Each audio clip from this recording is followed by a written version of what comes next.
Hi, this might be new to some of you, but Sweden is terrified of Russia. Putin's almost being painted out as the new Hitler, and Swedish people are scared shitless of a Russian invasion. In fact, it's often used as an argument for membership in NATO. And all I can think is how ridiculous the Swedish people are.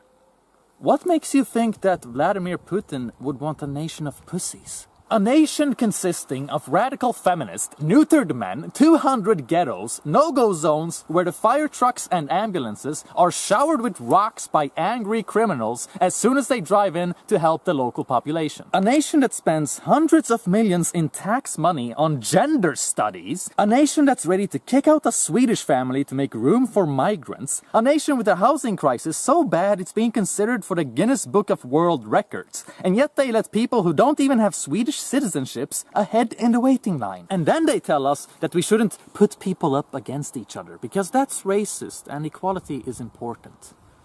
If Russians wanted to invade us, they could just go through the migration board like everybody else. This is a nation controlled by a journalist elite that's indoctrinating the population with cultural relativism and ethnic self-hatred. Simultaneously, Sweden has a huge state debt and Swedes have some of the highest private loans in the entire world. Put simply, the renovation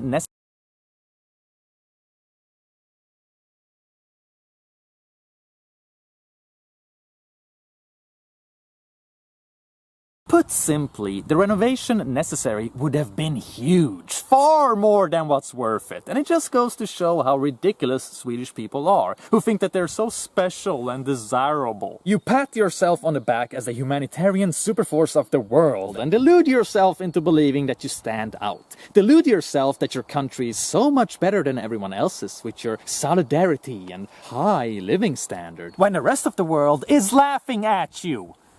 Who would want to invade a joke?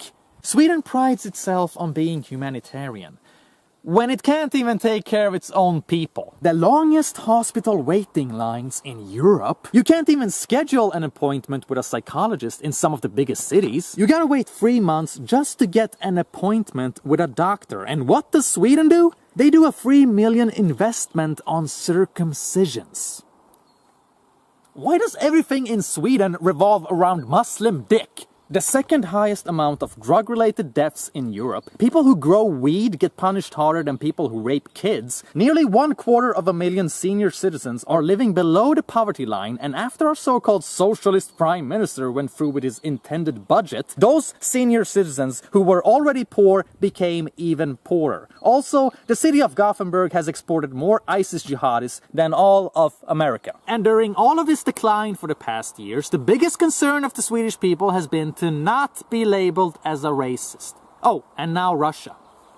Ooh, Russia. You think Russia are the bad guys? Last time I checked, Russia wasn't destabilizing the Middle East with their foreign policy.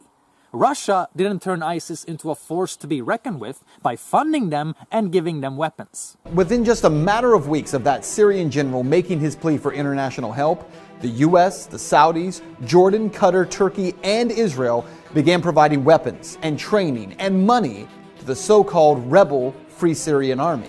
By September of 2013, American media outlets, including CNN and the Washington Post, were reporting that CIA-funded weapons had begun flowing to Syrian rebels. The weapons were not American-made, but funded and organized by the CIA.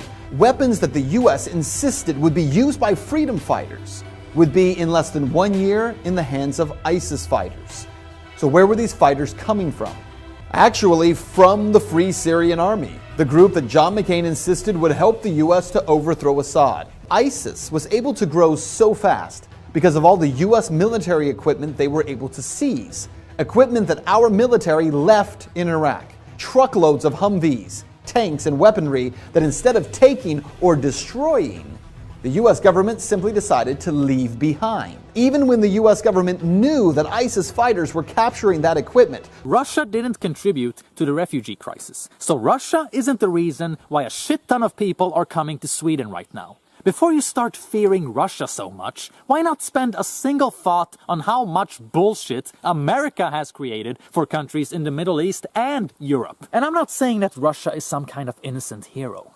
I'm saying that the narrow one-way street perspective people have is ridiculous. Now look, I understand the whole talk about how Russia wants to take over Gotland, so they can set up military bases and missile launch pads and control the entire area of the Baltic Sea, because this would give them enormously effective strategic positions against America and NATO. Yeah, but if Putin actually came here and met our fat mainstream media feminist Kakan Hermansson, he would jump on his horse and ride home immediately. It doesn't matter what the strategic military advantages are, it's not worth it, okay?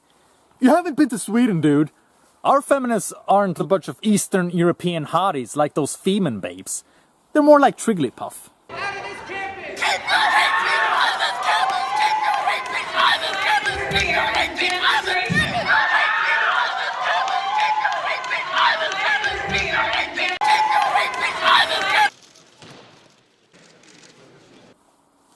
If Putin actually came here and saw all the blue-haired feminists with their hipster glasses and armpit forest, he would go, "Oh niet, projectile vomit," and swim back across the sea. But in all seriousness, is the fear of Russia really worth it to become America's bitch? All because people get paranoid and think that the only outcome of NATO membership is the so-called benefit of protection from big bad Russia. Joining NATO would mean that foreign military is allowed to operate on Swedish ground. Bases would be built here.